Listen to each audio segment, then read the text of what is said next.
Hello students. आज की class है हमारी इंडियन पॉलिटी की। और आज का हमारा टॉपिक है जीएसटी काउंसिल। इसमें से जितने भी जो इम्पोर्टेंट क्वेश्चन हैं, जो रिपीटेड है, मोस्ट रिपीटेड, जो यूपीएससी पीपीएससी और यूपीपीसीएस आरओ और अदर स्टेट पीसीएस एग्जाम में जो बार बार रिपीट हुए हैं क्वेश्चन, उन पे हम प्रैक्टिस करेंगे और उनको सॉल्व करेंगे। इसकी पीडीएफ टेलीग्राम ग्रुप में मिल जाएगी और उसकी लिंक है जो डिस्क्रिप्शन में मैं डाल दूँगा। और चलते हम जो क्वेश्चन है जो बार बार एग्जामिनर पूछ रहा है उस पर हम डिस्कस करेंगे आज। और ये क्वेश्चन आपको सीधे एग्जाम में देखने को मिल सकता है, क्योंकि एग्जामिनर इन्हीं क्वेश्चन को बार बार पूछता है, जैसे आपको देखने को मिलेगा इसमें। तो स्टार्ट करते हैं। पहला हमारा क्वेश्चन है, भारत के संविधान के किस अनुच्छेद के तहत जीएसटी परिषद का गठन किया गया? ये यूपीपीसीएस 2019 और बीपीएससी 2020 में पूछा गया क्वेश्चन है। ऑप्शन है ए हमारा आर्टिकल 246A, और बी ऑप्शन हमारा आर्टिकल 269A, और सी ऑप्शन हमारा 279A आर्टिकल, और डी ऑप्शन है 280। तो जो भारत के संविधान के जो जीएसटी परिषद का गठन जो है हमारे सी ऑप्शन के तहत किया गया है, 279A के तहत हमारे जीएसटी परिषद का गठन किया गया है। और अगला हमारा क्वेश्चन है क्वेश्चन नंबर 2, जो यूपीएससी 2017 में और ये यूपीपीसीएस में पूछा गया क्वेश्चन है। किसी संवैधानिक संशोधन अधिनियम द्वारा भारत में वस्तु या सेवा कर जीएसटी लागू किया गया था?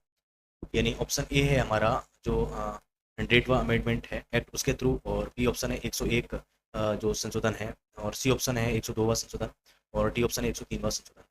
तो जो इसका आंसर होगा वो है बी ऑप्शन, यानी 101वां संशोधन में जो हमारा भारत में वस्तु या सेवा कर यानी जीएसटी लागू किया गया था।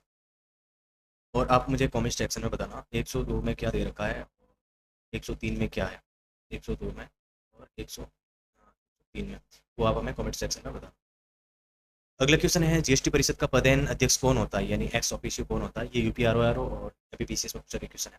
ऑप्शन ए है पीएम प्रधानमंत्री और प्राइम मिनिस्टर, और बी ऑप्शन है केंद्रीय वित्त मंत्री, और सी ऑप्शन है केंद्रीय वित्त सचिव, डी ऑप्शन है आरबीआई के गवर्नर। तो जो हमारा ऑप्शन बी राइट है, यानी जो केंद्रीय वित्त मंत्री है वो जीएसटी परिषद का पदेन अध्यक्ष होता है। अगला हमारा क्वेश्चन है, जीएसटी परिषद के सदस्यों के रूप में राज्यों का प्रतिनिधित्व कौन करता है? यानी जो जीएसटी परिषद के जो सदस्य होते हैं उनमें जो राज्यों का प्रतिनिधित्व जो करने वाला कौन होता है? यूपीपीसी 2020 में पूछा गया क्वेश्चन ये है। और ये ऑप्शन है सेफ मिनिस्टर, बी यानी मुख्यमंत्री, बी ऑप्शन है राज्यपाल, सी ऑप्शन है राज्य के वित्त या कराधान मंत्री, और डी ऑप्शन है मुख्य सचिव। तो सी ऑप्शन राइट होगा हमारा, राज्य के वित्त कराधान मंत्री। और अगला क्वेश्चन है हमारा, जीएसटी परिषद का उपाध्यक्ष किसे चुना जाता है? यूपीएससी 2018 में पूछा गया क्वेश्चन है। ए ऑप्शन है केंद्रीय राज्य मंत्री, बी ऑप्शन राज्य वित्त मंत्रियों में से एक, और सी ऑप्शन है प्रधानमंत्री, डी ऑप्शन है नीति आयोग के उपाध्यक्ष। बी ऑप्शन हमारा होगा राज्य के वित्त मंत्रियों में से एक ऑप्शन, ये राइट है।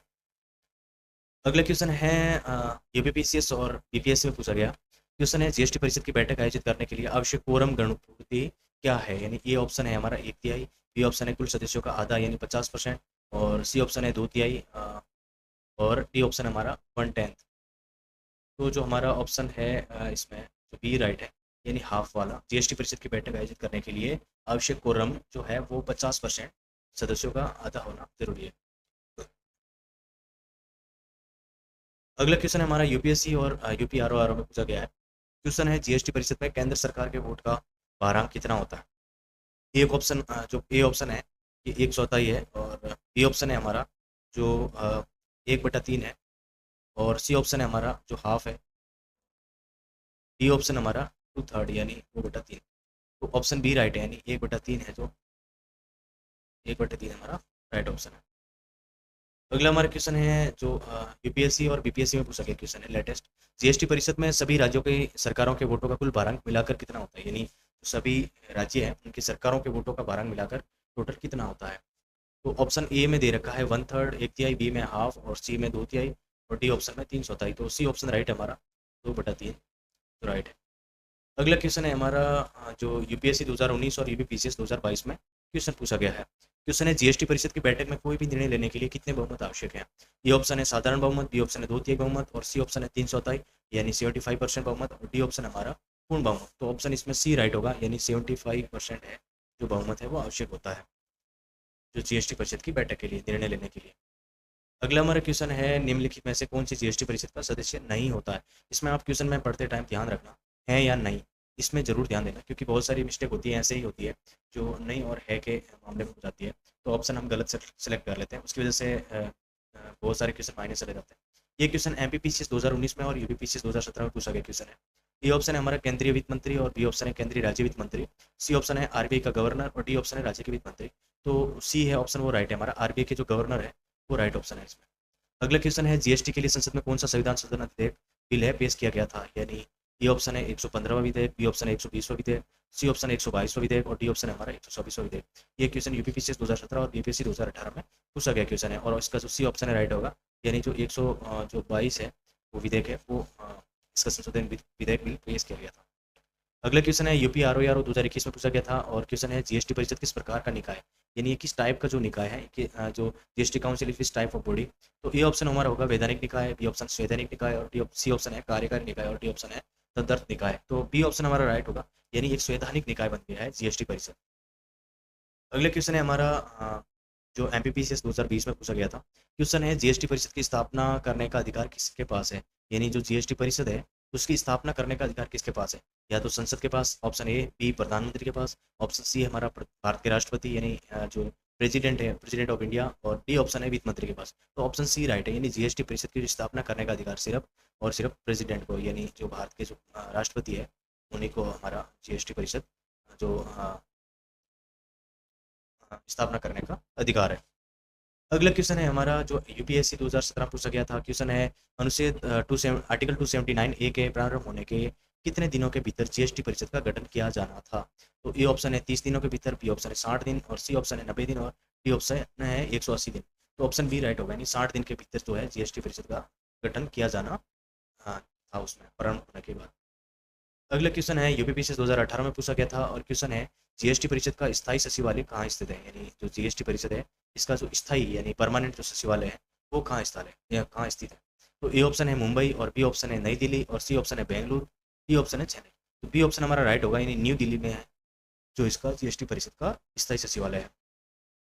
अगला हमारा क्वेश्चन है जीएसटी परिषद के पदेन सचिव के रूप में कार्य कौन कार्य करता है। तो जो जीएसटी परिषद के रूप में ऑप्शन ए होगा केंद्रीय वित्त मंत्री, बी ऑप्शन है केंद्रीय राजस्व मंत्री, सी ऑप्शन है कैबिनेट सचिव, डी ऑप्शन है व्यय सचिव। तो ऑप्शन बी राइट होगा, यानी केंद्रीय जो राज्य सचिव होता है यूनियन रेवेन्यू सेक्रेटरी जो जीएसटी परिषद के पदेन सचिव के रूप में कार्य करते हैं। अगला हमारा क्वेश्चन है जो यूपीएससी 2021 और बीपीएससी 2022 में पूछा गया था, क्वेश्चन है निम्नलिखित में से कौन सी वस्तु वर्तमान में जीएसटी से बाहर है और भविष्य के निर्माण के लिए परिषद के दायरे में रखी गई है। तो ऑप्शन ए है पेट्रोलियम क्रूड और प्राकृतिक गैस, बी ऑप्शन है कपड़े और सी ऑप्शन है इलेक्ट्रॉनिक सामान और डी ऑप्शन है दवाइयाँ। तो ऑप्शन ए हमारा राइट है, यानी पेट्रोलियम और क्रूड और प्राकृतिक गैस है जो जीएसटी के दायरे में नहीं आती है अभी भी और ये जीएसटी से बाहर रखी गई है, लेकिन भविष्य के निर्णयों के लिए परिषद के दायरे में रखी गई है। अगला हमारा क्वेश्चन है जो यूपीपीसीएस और यूपीएससी में पूछा गया क्वेश्चन है कौन सा अनुच्छेद संसद और राज्य विधानसभाओं को जीएसटी पर कानून बनाने की समवर्ती शक्ति देता है। तो ऑप्शन ए होगा आर्टिकल 246 ए और आर्टिकल 268 और आर्टिकल 279 ए। डी ऑप्शन है आर्टिकल 368। तो ऑप्शन ए राइट होगा, यानी जो आर्टिकल 246 ए है हमारा वो राइट है, यानी जो वही विधानसभाओं को जीएसटी पर कानून बनाने की समवर्ती शक्ति देता है।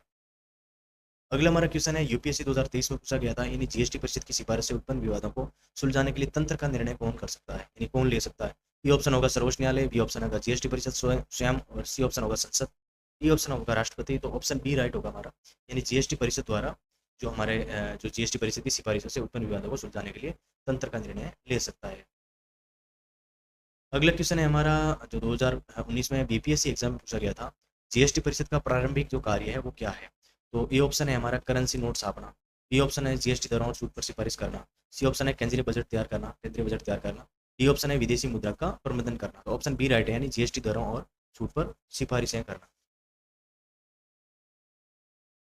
अगला क्वेश्चन है हमारा जो यूपी आरओ में पूछा गया क्वेश्चन है 2023 में, क्वेश्चन है जीएसटी के तहत कौन सा प्राधिकरण टर्नओवर की उस सीमा की सिफारिश करता है जिससे निश्चित वस्तुओं और सेवाओं को कर छूट दी जा सकती है। ऑप्शन ए है वित्त मंत्रालय, बी ऑप्शन है नीति आयोग, सी ऑप्शन है जीएसटी परिषद, डी ऑप्शन है भारतीय रिजर्व बैंक। तो ऑप्शन सी राइट है हमारा, जो जीएसटी परिषद है वो है जीएसटी के तहत जो प्राधिकरण और टर्नओवर की उस सीमा की सिफारिश करता है जिससे निश्चित की वस्तुएं और सेवाओं को कर में छूट दी जा सकती है। अगला हमारा क्वेश्चन है जो यूपीएससी 2018 में पूछा गया है और क्वेश्चन है वस्तु एवं सेवा कर जीएसटी के अंतर्गत कौन सा कर शामिल नहीं किया गया था। तो ऑप्शन ए है केंद्रीय उत्पाद शुल्क और बी ऑप्शन है सेवा कर, सी ऑप्शन है सीमा शुल्क बेसिक और डी ऑप्शन हमारा मूल्यवर्धित कर वेट।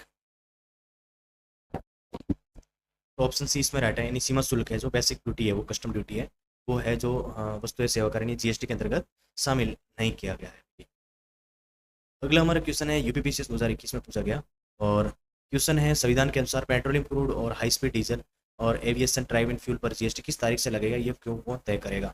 ए ऑप्शन है राष्ट्रपति तय करेगा, बी ऑप्शन है संसद, और सी ऑप्शन है जीएसटी परिषद, डी ऑप्शन हमारा सर्वोच्च न्यायालय। तो इसमें जो ऑप्शन सी राइट है, यानी जीएसटी परिषद है वो ही जो तय करता है कि जो संविधान के अनुसार petroleum crude high speed diesel और एविएशन टर्बाइन जो फ्यूल पर है जो जीएसटी की तारीख से लगेगा जो भी है। अगला हमारा क्वेश्चन है यूपीएससी 2020 में पूछा गया था और ये है जीएसटी परिषद के मतदान में मत बराबर यानी टाई होने की स्थिति में निर्णायक मत में किसके पास होता है, निर्णायक मत किसके पास होता है वोटिंग करने का, कास्टिंग वोट का। तो ए ऑप्शन है अध्यक्ष यानी वित्त मंत्री, और बी ऑप्शन है उपाध्यक्ष वाइस चेयरपर्सन, सी ऑप्शन है राष्ट्रपति, और डी ऑप्शन है निर्णायक मत का कोई प्रावधान नहीं है। तो ऑप्शन डी राइट है इसमें, यानी जीएसटी परिषद के मतदान में जो मत बराबर होने की स्थिति में निर्णायक मत का कोई प्रावधान नहीं किया गया है अभी भी। तो अगला हमारा जो क्वेश्चन है लास्ट क्वेश्चन है, जो क्वेश्चन है एमपीपीएससी 2019 में और बीपीएससी 2021 में पूछा गया है। यानी जीएसटी परिषद ने वस्तुओं और सेवाओं के लिए 4 स्तरीय कर संरचना तय की गई है। ये 4 व्यापक दरें कौन सी है। तो ए ऑप्शन है हमारा 5%, 10%, 15%, 20%। बी ऑप्शन है 5, 12, 18, 28%। सी ऑप्शन है 8%, 12%, 18%, 24%। और डी ऑप्शन है 5%, 15%, 20% और 30%। तो ऑप्शन बी राइट होगा, नहीं 5, 12, 18, 28 ये जो 4 व्यापक दरें हैं वो जीएसटी परिषद ने वस्तुओं और सेवाओं के लिए 4 स्तरीय कर संरचना तय की है। तो आज के लिए इतना ही। और जो जीएसटी काउंसिल जीएसटी से रिलेटेड जो भी क्वेश्चन थे हमने जो बार बार एग्जामिनर पूछ रहे थे वो सारे क्वेश्चन पे प्रैक्टिस हो गई हमारी। और अगर आप अलग से प्रैक्टिस करना चाहते हैं तो इसकी जो टेलीग्राम पे पीडीएफ मिल जाएगी, वहाँ से आप प्रिंट आउट निकलवा के प्रैक्टिस कर सकते हैं। और आपको ये बता दूं कि जीएसटी से रिलेटेड कोई भी क्वेश्चन आएगा तो यहाँ से आपको सीधा सीधा क्वेश्चन देखने को मिलेगा। तो आज के लिए